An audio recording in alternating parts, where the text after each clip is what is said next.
Hey ABC, it's Greeno. Time for an update. And yes, looks like I have a new camera. Still trying to figure this thing out, so hopefully this works. We shall find out. Alright, it's been a while since my last update. Just been busy and definitely have some stuff to show. Still haven't been out digging or anything, just ordering stuff here and there mainly. So let's jump right into it. What's playing in the background? Victim by The Neck. This is basically a lost album by this band, or an album that just never got released back in the day. It was recorded in '84. They had 2 albums, I believe, in the '80s, and this was recorded in between the 2 albums that were released. But for some reason, this one wasn't. I just got this yesterday, and actually just dropped the needle, and I'm totally digging it. I was familiar with the band. They're from California, San Diego, I believe, and was not familiar with this. It's like come out on Storm Spell on vinyl. I don't know if they did the CD originally, but it was definitely out before, I think, on CD. And this was limited to 300, and this is number 189. Love the cover. I like how they just did like a total 80s looking cover for it. Similar, I think the first album had this character on the cover. Next, I actually did do a little digging in a Second and Charles, which, whatever, I haven't figured that store out yet. Their pricing is insane. But anyways, looking through, and I found a new release for a decent price. I think it was $16.99. It was Misfits Project 1950. And when I say new release, I guess first time on vinyl. It came out back in the early 2000s on CD, I believe. And it's basically the Misfits doing old songs like from the 50s and maybe a couple from the 60s. This Magic Moment, Dream Lover, Donna, Monster Mash, Runaway, You Belong to Me. Very cool. This ended up being better than I thought it would be. But it kind of makes sense. Misfits always kind of had that style to them, I always thought. You know, their songs, you could take a Misfits song and easily turn it into a 50s song, I think. But very cool. And totally won't be surprised. I'm sure George has picked this up. He'll probably be texting me, "Holy crap, dude, I just grabbed that too." Anytime one of us grabs a Misfits album, the other one has grabbed it too. Alright, next up, super excited to get this. It's a reissue, Ramones Loco Live. I actually never knew this came out on vinyl, but evidently it did. I've never seen one on vinyl. 2 LP set, 92 I believe is when it originally came out. I've had the CD, you know, since it came out, and love this this album. One of my favorite live albums. It's Ramones, man. What else do you need to say? If you dig the Ramones, you'll dig this. It sounds fantastic. Love this album. Next, High Roller, Goldsmith, Life is Killing Me.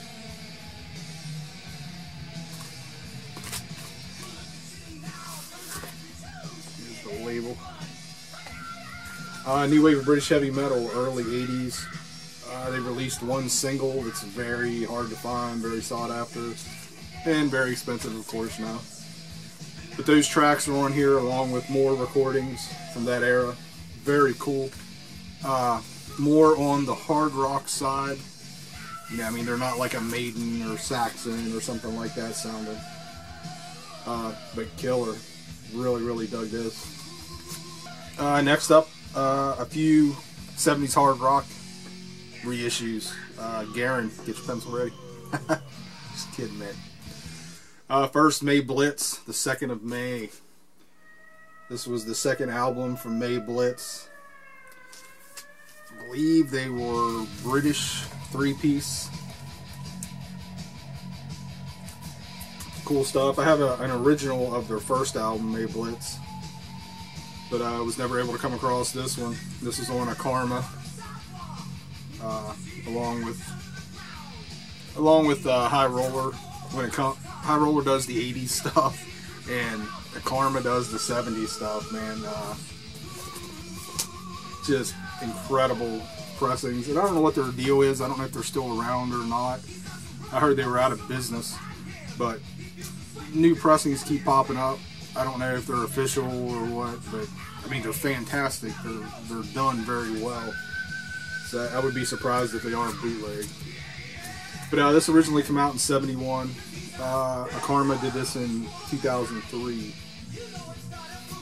Just good 70s, 1971, did I say that? Just good 70s hard rock. Definitely dig this. I like their first album also. Next is a band called Odin. Knew nothing about them, but on a Karma, found it for a good price. Took the chance and went with it.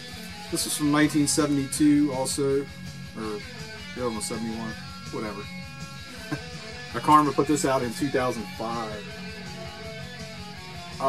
Heavy prog, I guess you can call this. I believe these guys were British and German, kind of a mix, but just good stuff, man, from that era. Love finding the old 70s hard rock, this what I call obscure stuff. And like I say, Karma, man, they just knock it out of the park. Next is Armageddon, and this was a little earlier, 1970. German band, if I remember correctly.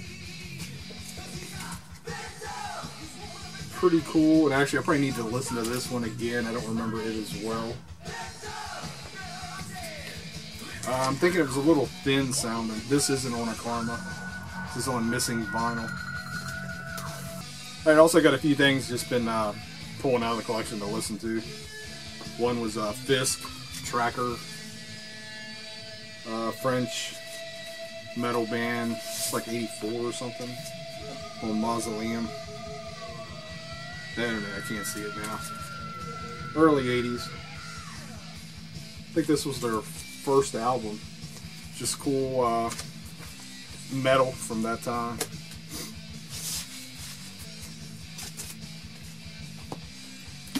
Next, these were sitting in just in piles forever. Finally spun it. Had them back when I was a kid, but finally got them on vinyl. Easy-O, Fire, and had the first one forever. I mean, I think I had my original vinyl of it, but I think I had this on cassette or something back in the day, so I never had the vinyl until here lately. And I was on the hunt for it, and within a week, I couldn't find it for a while, and then all of a sudden within a week I found one for $4, and then another one for $2. And they're both gold stamp promos, so very cool. Different sounding on this album. First album was still, they sounded like Flatbacker. They started out as Flatbacker in Japan, came to the US with Gene Simmons, I guess. Changed their name to Easy-O. The first album still had that Japanese kind of feel to it. They were kind of a little weird, but I dug them. This is more straight up, we're going for radio play. We're jumping in the hair metal pool. You know, this is 89. Very cool album. I actually might like this one better than the first one. Next, Danger. And man, I don't know much about this. I've had this for a while. Just kind of pulled it out. You know, something to check out. It's on Mausoleum also. There's the Mausoleum label. Man, I can't remember the year. And I don't have my glasses, reading glasses, whatever. But more of a hard rock kind of thing. You know, it's definitely early 80s. Interesting. Just hadn't heard it forever.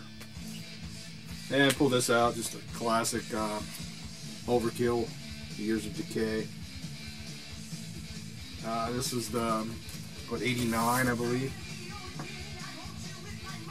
Yep, 89, Megaforce Atlantic. This is when, what was the dude's name, the guitar player? Was it Gustafsson, I think was his name? all of a sudden was like morphing into James Hetfield in the videos. I mean, the dude looked like Hetfield playing a white Explorer with long sleeve black shirt and everything. Yeah. Killer album, killer band. I was like, dude, what are you doing? Next, pull this out, Sacred Rite, the Ritual.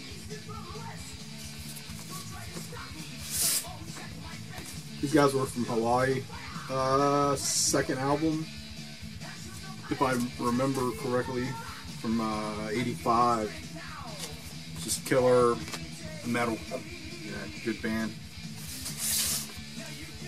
And the last one here, real quick, Tank, Power of the Hunter. Put him in with new wave British heavy metal, I guess. This is like early 80s, 1982. If you dig Motorhead, you'll dig Tank.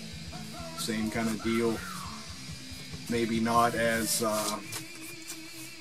over the top as Motorhead, but they were trying. Alright, BC, that's it. Like I say, just real quick, showing some stuff. Definitely got more to show, just need to get around to doing it. Been slacking all the way around, BC wise. I'm behind on videos, behind on comments and everything. I've been trying to watch everybody's videos and digging everything I do see, but I'm just, it's that time of year. Alright, BC, guess that's it. A little later.